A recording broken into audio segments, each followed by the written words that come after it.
Thank you for joining us today on 10 Minutes with the Artist, an episodic series that explores the art practice and the personal vision that guides artists. On today's episode, we're very proud to have Kaitlin Ridl, who exhibited recent artworks from her series Never After at the 2017 Baccalaureate Exhibition at North Dakota State University. Never After is a photographic series that reinterprets classic fairy tales into a contemporary context to examine the relationship between women and violence throughout history. These works often darkly and mysteriously link contemporary issues with those that have prevailed throughout history. Kaitlin will speak to us today about censorship, gender disparity, and the stories we choose to tell. I'm Anthony Ferris, and this is 10 Minutes with the Artist.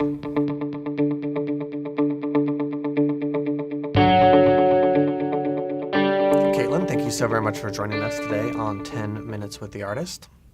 So your photographs involve these figures that are existing in this, they're surrounded by darkness in a way. They're sort of engulfed. And I was curious what this place was, or is this like a non-place that these figures exist? I would say that it's more of a non-existent place. I didn't really want to have backgrounds that people could recognize. I wanted it to be kind of left open so that way you could try and imagine that there would be something behind this kind of black curtain that's kind of like the figures slowly being engulfed in, but nothing too specific. I wanted the viewers to be able to kind of make their own interpretations on what's back there, what's behind it. That the isolation that it and the starkness that exists sort of reminds me of some things that I've seen in art history. I was curious whether or not there was a connection between your contemporary photography and some sort of like art historical movement, or whether or not it was separate from that. There is actually. So I studied some Baroque images, some paintings, such as like Caravaggio paintings, who has very dark and contrasting images. They kind of give more of an ominous feel, and I kind of wanted to hone in on that in my images to kind of, the images are very dark, the subjects are not pleasant, so I felt like that kind of went in line with my images. Okay. Sort of along those same lines, but let's talk more about theme. Is there a connection between something that's happening contemporary with something that's historical? It's both, actually. I think the women in violence theme that's kind of not hidden, but kind of being brought to light is something that's happened throughout history, and it's happening in present day.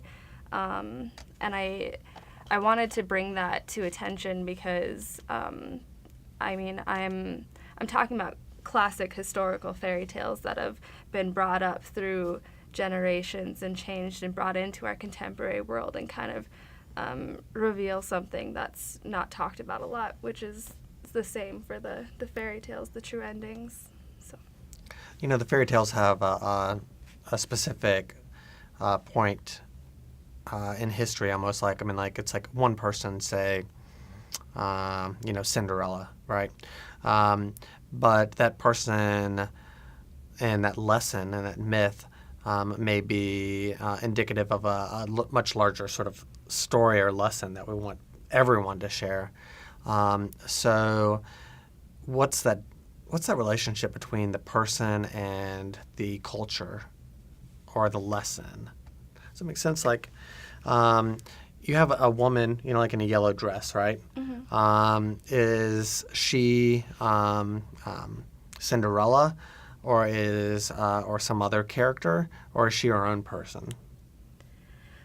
Well, I guess that kind of goes back to me like hiding the women's faces also. The pictures were based off of fairy tales, but I also wanted it to be left open that it could be anybody. You don't know who it is, and that's kind of where it ties into the contemporary society as well. In the fairy tales, you knew exactly who was being beaten or some sort of malicious act happening towards them. But in contemporary society, you don't know who it could be happening to. This person could look completely fine on the outside, and you would never know. So, yeah. In a lot of ways, your work is like the period at the end of a sentence. It's the last moment of the story, I'm guessing. I'm wondering if we read these as being moments of despair. Is there any hope in these stories? What am I supposed to take away? Well, I think that it's just more to bring awareness towards the fact that this is something that's been happening for hundreds and hundreds of years. It's not so much that there needs to be something to look forward to. It's more of to bring something that's already here, like in your face, this is happening, like you need to know about this. More bringing attention to these horrible things. Just like a dose of reality in a way. Yeah, exactly, like a dose of reality. I was wondering how color figures into your work. Sure. So I used colors taken from the stories. So like, I guess with The Little Mermaid, for example, she's wearing a green top. I mean, I guess in the Disney version of The Little Mermaid, she's wearing a purple top. But I wanted to kind of allude to the story so people kind of would make connections a little bit easier. And then I also used very bright and kind of contrasting colors because that fit in with the Baroque theme. Everything's very contrasting within it. So, there's this relationship between the contemporary and the historical. But I was wondering if you thought that this body of work speaks to a time, or whether or not it's more timeless. I hope that it comes across as more timeless. While I was using stories that were from the past, I really wanted to bring the present into it by using contemporary figures to bring a relevance to the modern society. So I would hope that throughout the time that these pieces exist, that they would stay relatively timeless or in that kind of area. Okay. Well, at the end of our discussion, we'd like to ask a couple questions about your creative practice. Absolutely. So I was kind of curious what time of day you feel like you're most creative. Definitely at night, which was a struggle because I was working with models, so I kind of had to work around their schedules. I asked them if they were available more in the evening. I guess personally I like to work really late at night. I just find that the best ideas aren't taken yet. Yeah. So that's when I like to work, but for the purpose of this project, then it was kind of all over the place. Okay. Do you listen to music or anything like that while you're making your work? It just depends.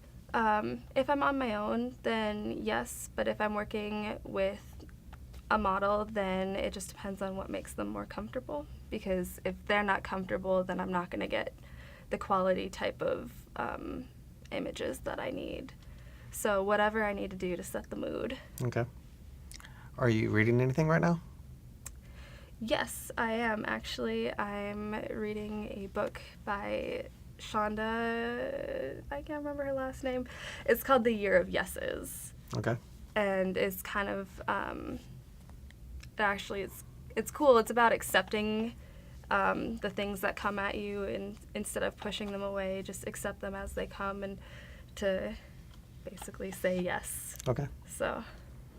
And if you had to use any other medium besides photography, what do you think that you would be working with or in?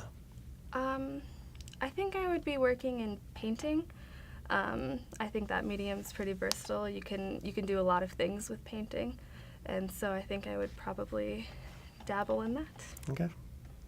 And so how do you know when a piece is finished? For me, it's just a feeling I get when I look at it throughout the editing process. I never edit something just in one sitting.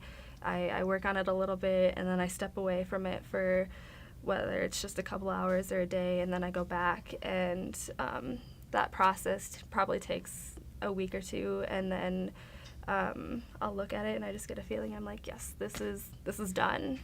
So. Okay. And then I guess my last question would be, what's next for you? Well, I plan on continuing the series, so I am doing some research and planning right now to come up with some ideas for some more shoots. Well, Kaitlin, thank you so very much for joining us today. And I'd like to thank you all for your time and your interest in the professional practice and the creative explorations happening here at North Dakota State University. So for everyone here at the Memorial Union Gallery, keep creative.